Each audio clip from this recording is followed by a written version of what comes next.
Well, there's always an issue. I just was really hoping that it wouldn't be this.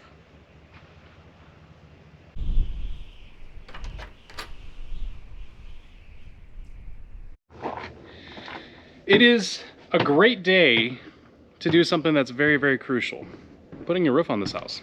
We have all the walls up. Everything's laid out. We really like our design and hopefully we don't have regrets in the future.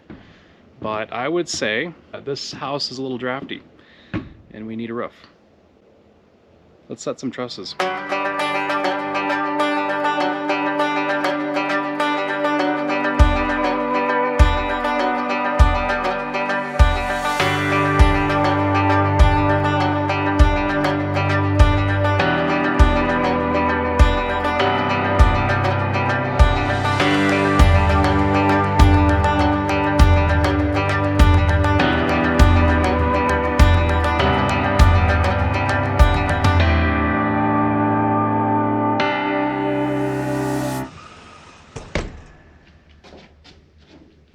You're probably wondering how come there's trusses on this side and how come there's trusses on that side, but there's no trusses in the center of this.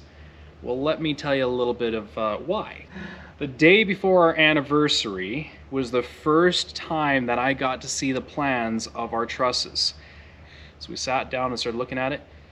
Come to find out, it was really screwed up. When we first designed this plan, what we really wanted for our living room was to have these big vaulted windows. So big sliding glass door and big triangle trapezoids right above it. So what the issue was is that instead of our vaulted ceiling running with the ridge line toward the windows, it was running toward the fireplace. So we would have a big vaulted fireplace. So it's just gonna look really, really weird. It is not how we wanted at all. And we're not gonna get those big windows that you wanted. We're not gonna get that kind of vault that we wanted. Now we're stuck with the layout of our foundation, so we're trying to figure out a solution. We spent a couple hours that night just drawing out possible solutions for the exterior of the house, because originally when we designed this plan, we wanted to keep the roof line super simple. So it was just one peak with a smaller peak inside of that one. So we didn't know how high that ceiling actually was when we approved the plan. And once we started looking at it, we realized that that roof line just wasn't going to work. It was kind of a scary moment when we realized that the trusses were not how they should be and that we might not get what we want, but we came up with a really good solution. Very good. Once we realized that there was an issue, we started thinking that maybe we weren't going to be able to do that big vaulted ceiling like I originally wanted. But I started thinking about it and I was like, you know what, this is like my one must have. This is the one thing that I wanted and I'm not gonna just like let this slide. I wanted to actually find a good solution that I was happy with because I didn't want to pull up to my house and not like it. So what we did is instead of having one single peak over the back of the house with a covered porch, we ditched the covered porch and we created two separate peaks. So there's a peak over the dining room and a big peak over the living room with no covered porch. I think this is going to work out really, really well. Downstairs was supposed to be a big beam on a load-bearing wall. I don't know why it came with a beam, but we just built a load-bearing wall, took the beam out. Guess what is sitting right above here that happened to be a huge blessing for us?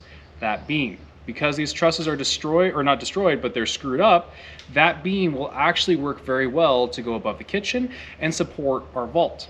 So now, since we don't have trusses that fit this, we're gonna have to make our trusses. So these doodads go up those things up there, and this section over here is the height of that over there. He really sounds like he knows what he's talking about. But what we get is we get a vaulted all the way through, and we get the windows that we want. It was a scary moment, but it actually turned out, I think, to the better.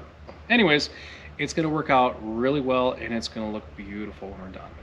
Stay tuned.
Okay, so our budget-friendly tip for this video is communicate with your builders, your truss company, your drafter, anybody that is involved in the building or planning of your house, so that you can avoid mistakes like this. Our second budget-friendly tip for this video is definitely get roof drawings from your drafter or your architect before you start ordering product. Well guys, I am happy to report that that epic truss fail is completely resolved. Our guys built the most amazing trusses and totally solved the height issue in our living room, and it looks fantastic. So now the question is, what do we do with all of the trusses that we ordered from the truss company? We have enough leftover trusses that we could possibly make a shop or a storage shed or a chicken coop, maybe a greenhouse.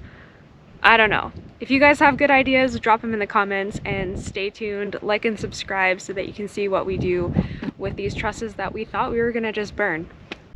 Later.